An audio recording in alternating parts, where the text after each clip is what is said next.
नमस्कार विद्यार्थी मित्रांनो, मी सुमित राहणे आणि स्वागत आहे आपल्या युट्यूब चॅनलवर। आजच्या या व्हिडिओमध्ये आपण पाहणार आहोत यशवंतराव चव्हाण महाराष्ट्र मुक्त विद्यापीठाच्या BCA व MCA अभ्यासक्रमासाठी शैक्षणिक वर्ष 25-26 मध्ये जानेवारी 2026-17च्या प्रवेश परीक्षेची संपूर्ण माहिती।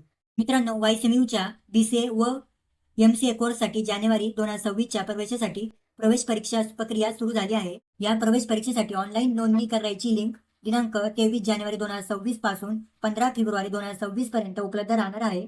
तसेच प्रवेश परीक्षा देण्याची अंतिम तारीख 23 जानेवारी 2026 पासून 17 फेब्रुवारी 2026 पर्यंत असणार। मित्रांनो, ही प्रवेश परीक्षा एकूण 100 गुणांची असेल।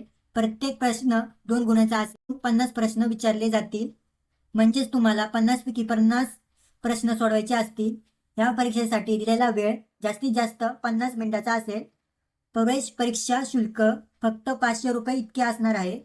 महत्त्वाची टीप, परीक्षा पूर्ण झाल्यानंतर आपण पात्र ठरलो आहोत की नाही याची माहिती तुम्हाला लगेच स्क्रीनवर मिळणार आहे। म्हणून मित्रांनो, जर तुम्हाला BCA किंवा MCA मध्ये प्रवेश घ्यायचा असेल तर ही संधी अजिबात सोडू नका। अशाच उपयुक्त शैक्षणिक माहितीसाठी आपल्या चॅनलला सबस्क्राईब करा, व्हिडिओला लाईक करा आणि तुमच्या मित्रांपर्यंत शेअर करा। धन्यवाद।